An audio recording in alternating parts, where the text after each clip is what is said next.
The Last of Us Part 2 is a gripping, disturbing, emotionally exhausting story about the unpredictability of loss and making peace with your trauma. It's a milestone in gaming that makes the player not only question what they know about beloved characters, but question their own attitudes towards violence and revenge. This review is spoiler free and the footage used will primarily consist of areas of the game shown prior to release. I will however be referring to the events of the first game, so if you haven't played that, please keep that in mind. Set some years after the original, The Last of Us Part 2 begins with Joel and Ellie's relationship in a fractured state. There's an obvious awkwardness in their conversation, a tension between them that reveals to the player at once that things haven't been the same since Ellie asked Joel what really happened that day at the hospital. The two have set up camp in Jackson, Wyoming, a more advanced settlement than were previously seen in The Last of Us. This is society beginning to grow again. The threat from the infected isn't over, but Joel and Ellie are no longer ignoring living for fear of dying. Ellie has new relationships, responsibilities, and a role within the community. This is an older, more mature Ellie, even if Joel does still see her as the small girl with the flick knife that he walked across the country with.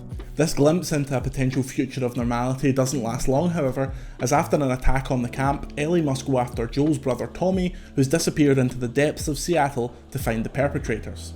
The gameplay is similar to the original, however an emphasis on stealth is achieved by filling encounters with far more enemies and making them much harder to deal with. Human opponents won't walk in cardinal directions and ignore anything in their peripheral vision. They turn around, take sweeping looks across the landscape, and the distance from which you can be spotted is far greater. There's also no magic invisibility even if you're in cover. If an enemy could logically see you, they will, and they're unforgiving. The infected gameplay is very similar to the original, which makes sense. I don't like the idea of them introducing new flying infected or an infected with electric powers just for the sake of a sequel. Subsequently, encounters with them are far easier. As they should be. This is an Ellie that has been sneaking up behind and killing clickers for half of her life. And the decision to have the infected take a backseat to far more human enemies is an intentional one, as it forces the player to confront the grim reality of their actions. The Last of Us Part 2 makes you feel like a monster. The people you are killing scream out in pain. They don't drop to the ground lifeless like they've just been switched off. They grab at their wounds and they beg for their lives. Other members of their squads will call them by name. They've just watched their friend be murdered in front of their eyes. It's a difficult thing to sit through. It made me sneak or run through a lot of encounters because repeatedly watching the light go out of these people's eyes as I killed them was not the Ellie I wanted to play as. This guilt I was feeling is an evocation of one of the game's themes. You can't murder enough people to bring back those you've lost. Ellie must be the one to break the cycle of violence, and it's something the character and by extension the player struggles with. There were large parts of the game where I didn't like Ellie. There's a line between being someone that's grown up in a kill be killed world and bloodlust, a line upon which the character balances throughout. The theme of the endless cycle of violence is reiterated by some of the most upsetting rendered atrocities I've ever encountered in a game. It caused me to reflexively turn away from the screen multiple times. We have reached a level of graphical fidelity where you're essentially watching photoreal murder constantly for over 20 hours. It made me feel extremely uncomfortable, and this is completely intentional. The director Neil Druckmann wants you to feel every agonising moment of Ellie's journey. It contextualises her motivation as something that while initially you're completely behind, the more time spent murdering hundreds of people, you begin to wonder at what point do the ends no longer justify the means.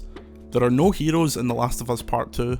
Speaking of graphical fidelity, I'm confident in saying that The Last of Us Part 2 is one of, if not the single best looking video game I've ever played.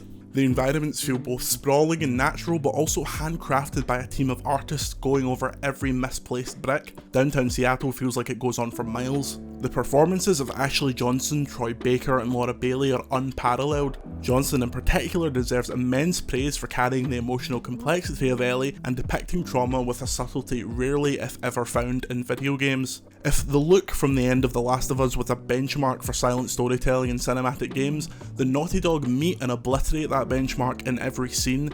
It is an unfathomably beautiful game.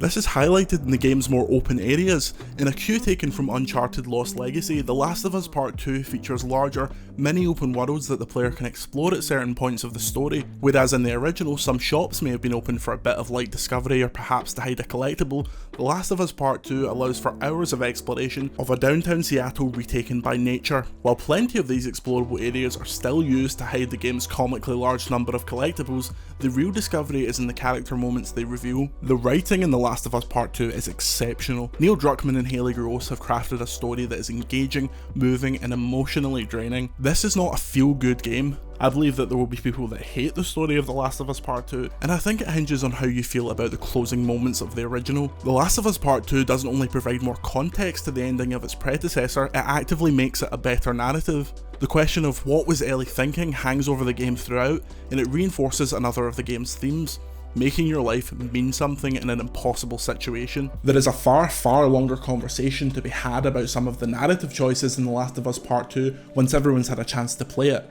But as someone that holds the original game in such high esteem that I consider it one of my favourite games I've ever played, I think they've handled the next chapter in Joel and Ellie's story superbly. The interpersonal dialogue is also stellar. Ellie coming to terms with her feelings for Dina is handled maturely and realistically. That feeling of loving someone but not being sure if you're good enough for them is played perfectly. This is a game that spends a lot of its time with an entirely new cast aside from Ellie, and I think they're all tremendous additions, which was an absolute necessity because if you didn't care for these people then it'd be impossible to justify the horror that Ellie's committing, and even then it's hard to stomach.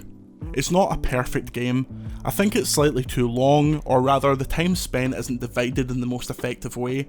At just over 20 hours, it clocks in around 6 hours longer than the original. Towards the climax, I felt the narrative slowing to a pace where it felt plodding rather than intentionally subtle, only for things to come together rapidly and rush towards the finish line. It feels like the last 3 hours worth of narrative could have occupied 6 hours worth of playtime, and the slower moments with fairly standard encounters could have been lost. But even then I'm conflicted because The Last of Us was never about the destination or even the journey itself.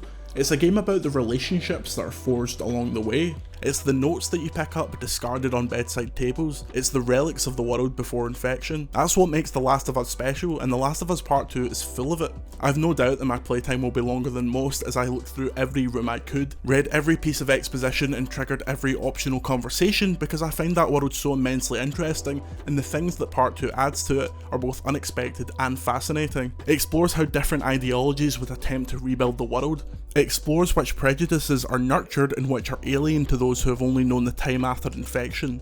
Often, the thing you find at the end of your journey is either disappointing or not what you expected. That hope that Ellie lost after the conclusion of the first game haunts her journey in Part 2. It's a strange feeling waiting 7 years for something and then for it to be over in a couple of days, an experience which thematically was far more appropriate than I could have possibly imagined. At the end of The Last of Us Part 2, I didn't feel happy. It was more of a relief mixed with reflection. I had just played a game that will be lauded for decades to come. I had seen the next part of a story that I first encountered in what felt like a different world. But it's because of that change to the world that The Last of Us Part 2 hit me so hard. It's genuinely difficult to play and not be reminded of the anxiety-producing events currently happening in our real world. It's not escapism to be greeted by horrific images of violence every day and then turn on your PlayStation to see it rendered in what is arguably the console's aesthetic high point. I watched the entire credits silently, thinking about where the characters are at the end of the game and wondering if there was any other way it could have gone. Much like at the end of The Last of Us, there's no answer. This is still life after the end of the world. It's unfair. It's exhausting. The Last of Us Part 2 is a game that I believe everyone with the ability to play must do so as a priority. However, it's worth bearing in mind that it's emotionally draining, gruesome, and it'll have you thinking about it for days if not weeks to come. It's one of the most impactful games I've ever played. The gameplay is a refined, difficult survival horror that is less about the mechanics and more about how they're used in the context of who you're attacking. The story is one that I only stopped delving into to sleep, and even when I did, my quiet moments were filled with thoughts about Ellie's journey. The Last of Us came out in the final year of the PlayStation 3 being Sony's main system and went on to define the console. I think The Last of Us Part 2 not only does the same thing for the PS4, but further establishes Naughty Dog as one of the world's leading developers bar none. I'm fascinated by the conversations this game is going to inspire. I mainly want to know if others feel as moved by it as I do, or how you could play that game and not be. Games like The Last of Us Part 2 are exactly why I love this art form. It's heartbreaking, it's scarring, it's touching, it's a masterpiece.